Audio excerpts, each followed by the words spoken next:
So there's no doubt that drones have changed the way that films are made, and it allows normal people like me to have access to shots that otherwise would cost thousands of dollars from a helicopter and would just be completely impossible.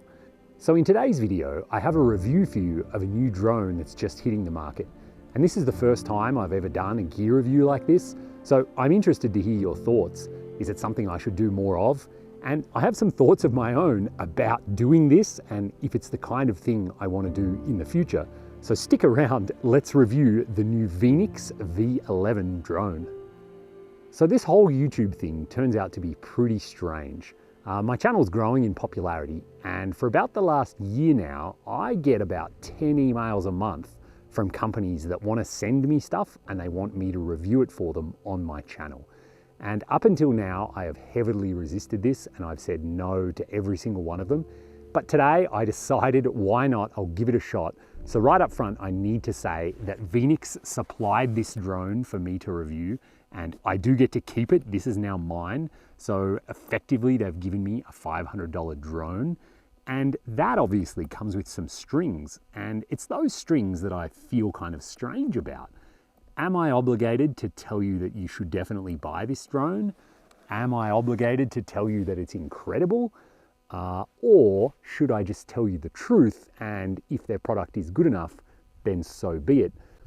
Things are a little different here when Veeniix have given me this for free and they expect me to review it, and they've given me a list of things they want me to talk about.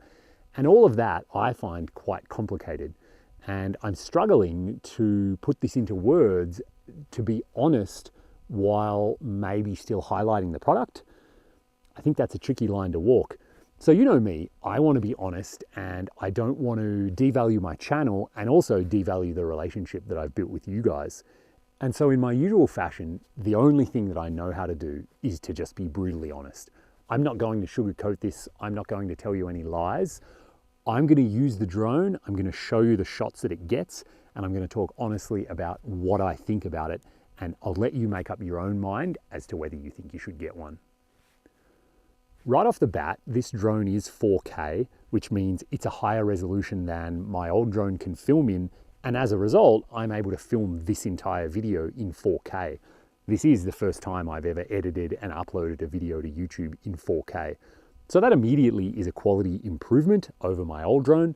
That was actually the main reason I said yes to this review, just to find out, is it worth upgrading like that to get better quality video? And I'll let you be the judge if you think the video is quite high quality. You can see we're up here at this cabin in the mountains, and we've been hiking around, and I flew the drone in pretty good lighting conditions. I haven't flown it at night because I don't want to crash it. And so under pretty good lighting conditions, you can see it does a pretty good job. We're getting 4K at 30 frames a second. From what I can see in the software, in the menus, I'm not able to change that at all. It cannot do 24 frames a second. It cannot do slow-mo at 60 frames a second. As far as I can tell, you can't even make it shoot in just HD, just 1080p. This is a 4K drone, and that is the end of the discussion. And so the drone itself, I think, is pretty decent quality. It has ultrasonic sensors, it has optical sensors, so it can avoid obstacles. It doesn't crash, you know, when you're landing, it knows where the ground is, stuff like that. I think though, where this drone lets itself down a little bit is in the software, in the controls. And this is one of those drones where you attach your phone to the controller, and then your phone, you know, runs an app, and essentially you do a lot of the flight controls and the visualization on the screen of your phone. And I've always thought that's a pretty workable solution, because it means you're not spending more money than you need to on an additional screen. You know, you've already got your phone, you may as well use it. And so the app that you use to control the drone, it really defines what the experience is like. And the controller is perfectly workable. It's very much like every other drone on the market. What I have found though is the controls are quite twitchy. When you move the joysticks, nothing happens for about 50 or 75% of the movement of the joystick, and then suddenly it all happens. So when you're trying to get a cinematic shot, when you're trying to do a nice, slow, smooth pan, that's a really difficult thing to do with this drone. It does have a few different flight modes. It can be in high speed mode. It can be in like cinematic camera mode. They don't seem to make much difference to that twitchiness. Even in cinematic mode, the controls are quite twitchy. The drone does come with 2 batteries, and so they say that gives you 70 minutes of flight time. And in my testing, I would say that's pretty accurate.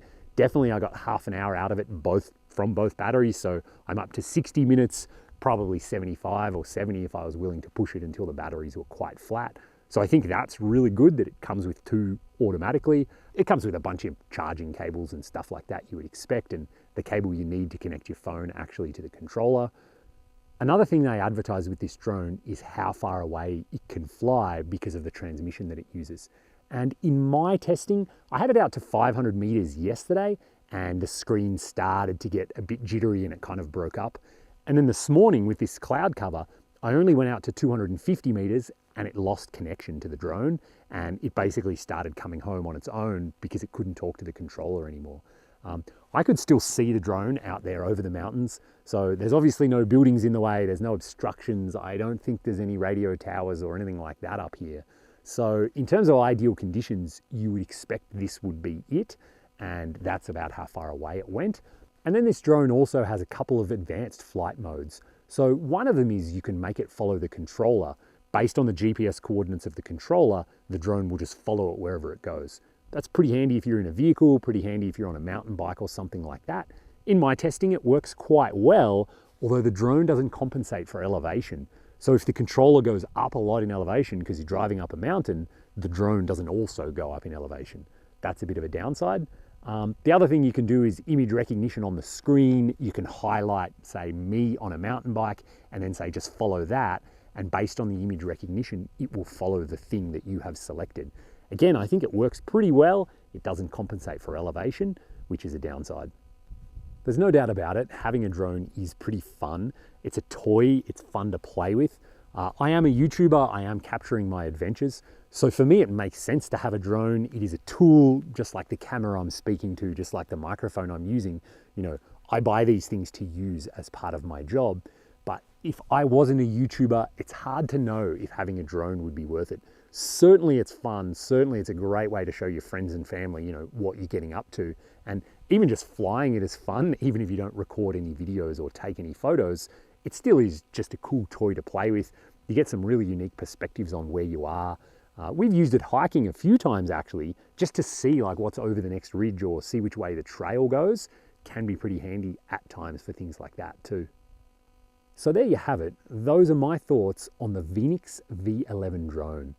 And you can see I'm new to this whole product review thing, and I don't particularly like it. I don't think this is something I'm going to do again, but I am curious to hear your thoughts down in the comments.